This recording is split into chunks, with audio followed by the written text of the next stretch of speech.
ini luar dari konteks. Kemarin itu debat sama teman. Iya. Orang-orang yang jahil Pak Ustaz. Cuman saya itu gak bisa jawab. Dia bertanya seperti ini. Kak, kita kan katanya malaikat tuh ada rakib dan atid kan gitu. Setiap orang tuh ada rakib dan atidnya. Berarti malaikat tuh banyak. Sedangkan di Al-Quran itu cuma ada 10. Iya. Jadi saya tuh nggak bisa jawab situ Pak Ustaz. Jadi apa jawabannya kira-kira kayak gitu? Jadi kan orang tuh banyak, rakib dan atid itu berarti setiap orang tuh ada kan. Sedangkan di situ rakib dan atid cuma rakib dan atid doang. Tukang catet. Iya, tukang catet itu. Gitu. Cuma dua. Sedangkan orang banyak gitu ya. Terus tuh kata dia malaikat Jibril ya yang mencabut nyawa kita. Israel ya. Nah itu mencabut nyawa kita itu kan satu malaikatnya. Kenapa setiap orang kan matinya itu berbeda, meninggalnya itu berbeda-beda. Apakah dia tuh banyak, apakah dia cuma jadi saya jadi bengong gitu Pak Ustaz. Jadi bingung saya.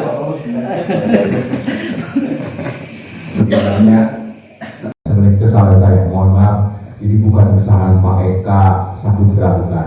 Ini memang penting harus disampaikan.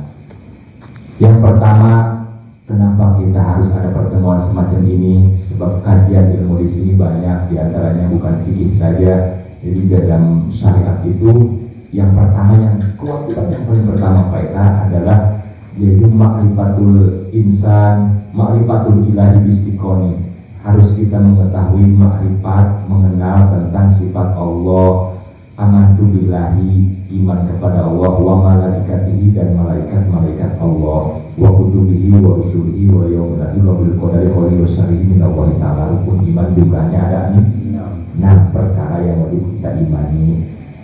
Di antaranya yang pertama adalah Allah yang menciptakan kita, Allah yang mengatur kita, yang mengurus kita. Dan Allah itu bukan sifat, bukan wujud seperti makhluk lainkan. Allah itu tidak ada perumpamaan makhluk satupun. Yakin intikan dalam hati Allah itu ada. Sebabnya kita bisa gerak, digerakkan oleh Allah. Kita bisa makan, digerakkan oleh Allah. Kita bisa begini juga digerakkan oleh Allah. Semuanya namanya di dalam sifat qudrat iradah. Makanya kesalahan saya nanti insya Allah sama panitia mengatur minggu sekian-sekiannya ada tauhid yang dulu kita pernah bahas masalah tauhid. Memang ini masalah keyakinan, keimanan. Termasuk pertanyaan mereka sangat luar biasa. Jadi adu argumentasi beserta teman memang itu bagus. Cuma kalau tidak bisa jawab, ya memang hakikatnya manusia itu begitu. Jadi manusia itu dilahirkan dengan secara suci. Suci artinya bersih, belum ada apa-apanya, belum dikasih ilmu oleh Allah dan sebagainya. Termasuk pengetahuan tentang malaikat. Nah, amantu billahi wa malaikatihi, kita yakin kepada Allah, iman kepada Allah, wa malaikatihi, dan kepada malaikat Allah. Malaikatihi kalimatnya jamak. Malaikat itu bukan 10 saja, tapi malaikat itu banyak. Nah, terus bagaimana Pak Eka Saputra? Kewajiban kita untuk mengimani, mengetahui jumlah malaikat yang wajib kita imani, jumlahnya ada 10. Pertama malaikat Jibril, Mikail, Israfil, Ijrail, Munkar, Wanakir, Raqib, Atid, Malik, Ridwan. Jumlahnya 10. Jibril tugasnya oleh Allah Subhanahu wa ta'ala untuk menurunkan wahyu kepada anbiya wal mursalin, termasuk aulia-aulia Allah, para salafus sholihin, melalui mukjizat. Kalau para anbiya wal mursalin, kalau mamunah para kiai, kalau ilham para aulia. Itulah malaikat, tugasnya malaikat Jibril. Mikail tukang nurunkan hujan, ngumpul-ngumpul mendung. Terus malaikat Israel, bukan Israel sebenarnya, Azrail. Yang benar itu malaikat Azrail. Apa tugasnya malaikat Azrail? Malaikat Azrail itu adalah tugasnya itu pencabut nyawa. itu jumlah yang 10 itu adalah komandan malaikat. Bayangkan kalau ada komandan berarti ada buah. Anak buah. Gitu. Jadi satu pasukan, satu kompi. Komandan dulu.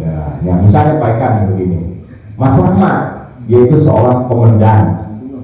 Nah, komandan itu mesti harus punya bawahan.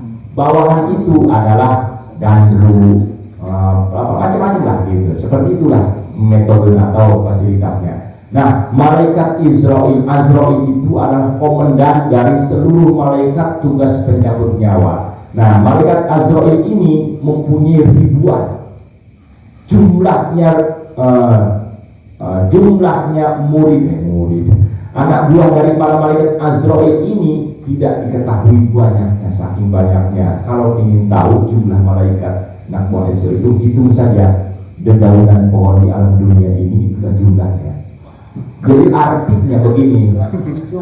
Nah, ini prosesnya, proses untuk kematian.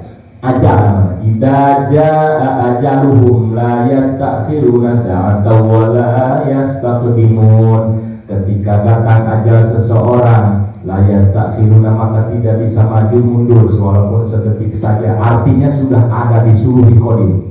Mana Sulhul Qadim? Di Lauhil Mahfuz. Langit 1, langit 2, langit 3, langit 4, 7 Sidratul Muntaha, ada namanya aras, di situ Lauhil Mahfuz. Lauhil Mahfuz itu ada papan bor. Nah, semacam kayak gini.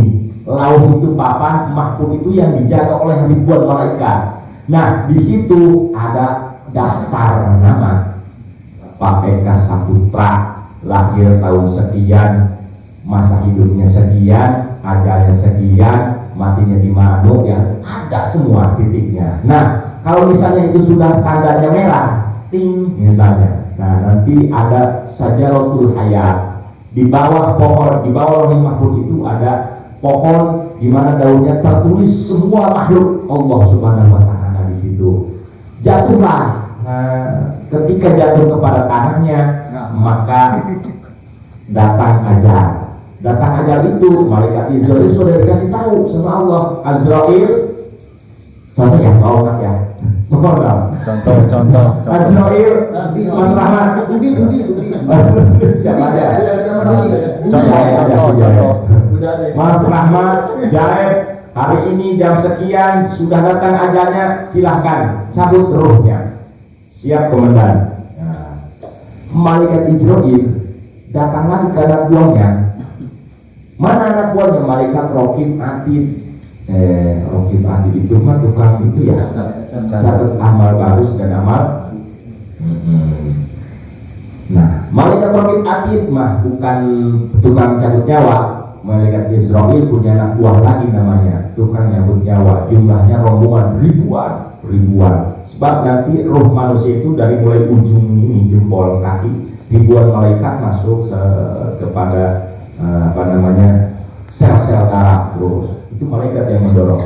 Nah, itu memberitahukan bahwa si Anu jam sekian rohnya sudah diangkat. Nah, dicabut namanya, barulah gitu. Jadi artinya begini, Pak Eka, malaikat Azrail mempunyai anak buah berbagai macam, masing-masing semua itu manusia punya malaikat kiroman katibin. Ada Atid, Raqib Atid, kiroman katibin, dan Azrail pun sudah mengintip saja gitu, anak buah juga biasa. Jadi yang wajib kita ketahui adalah 10 malaikat, selainnya sisanya yang ribuan jumlah malaikat tugasnya masing-masing di alam dunia ini kita tidak wajib mengetahui jumlahnya berapa, hanya wajib mengimani bahwa seluruh manusia itu dijaga, dihafid, dikelilingi oleh 2 malaikat, yang kanan, yang kiri. Yang kanan malaikat yaitu Raqib. Ketika kita beramal baik, sudah saja dia menulis Pak Eka Saputra masuk majelis jam sekian. Ada semua lengkap ya, tidak ada satupun tidak tertulis. Semua ngajinya duduknya dekat pintu, ada semua dipoto gitu. Nah, malaikat yang istirahat siapa? Atid. Raqib sudah sibuk nulis, Garuk ini nulis, semua ditulis. Yang istirahat itu yaitu malaikat Atid, diam aja. Giliran saya kapan? Ntar loh, nanti liatin keluar majlis dia maksiat enggak gitu. Nah kalau giliran maksiat itu yang nulisin malaikat jumlahnya malaikat api juga mempunyai anak buah lagi yang megang sukuknya, lembaran yang megang penanya. Nanti yang juga melaporkannya ke Lauhul Mahfuz. Kan setiap mingguan ada, bulanan ada, tahunan juga ada laporan-laporan amal kita. Jadi kesimpulannya, pemahamannya hanya untuk manusia iman Islam wajib mengetahui jumlah malaikat 10, sisanya tidak latuk suha, tidak terhingga jumlahnya, masing-masing punya anak buah. Jadi begitu, nanti kalau dipertanyakan bagaimana itu, berarti satu apa dua, punya anak buah gitu, kamu punya keluarga, punya istri, ada anak, ada, itu kamu komandannya, imamnya gitu. Dia minta makan, minta anu gitu, ngasih anu, itu kamu gitu. Yang lain nanti yang dilaksanakan gitu. Jadi artinya bukan misalnya satu orang nih atau di sini meninggal itu begini, ajal itu masuk keluarnya di alam dunia itu gitu. Naik napas kita, keluar ini ada yang masuk, ada yang keluar. Jadi ada yang meninggal, ada yang melahirkan. Di sini meninggal, di sana lahir. Satu napas alam dunia. Kalau bisa meninggal semua, tidak ada yang lahiran, ini alam dunia kosong. Atau lahiran semua, tidak ada yang meninggal, ini kepenuhan. Jadi distabilkan. Makanya dihitungnya oleh Rasulullah itu keluar masuknya makhluk Allah Subhanahu Wa Taala itu sudah ada ditulis di Muhammadnya. Itu terhitung ada bil anfas, yaitu hitungan nafas kita. Kita lagi nafas nih, kalau setahun aku ada yang meninggal, ada yang mati, ada yang meninggal, ada yang mati. Bahkan kalau seperti Hampura, di Aceh, tsunami, itu yang hidupnya itu banyak kan di mana gitu. Semua ada imbangan, ada ditimbangkan gitu. Mudah-mudahan paham. Jadi ya wajibnya kita nanti insya Allah fikih, tauhid, fikih, tasawuf. Tauhid, fikih, tasawuf itu harus dikaji. Tauhid untuk keyakinan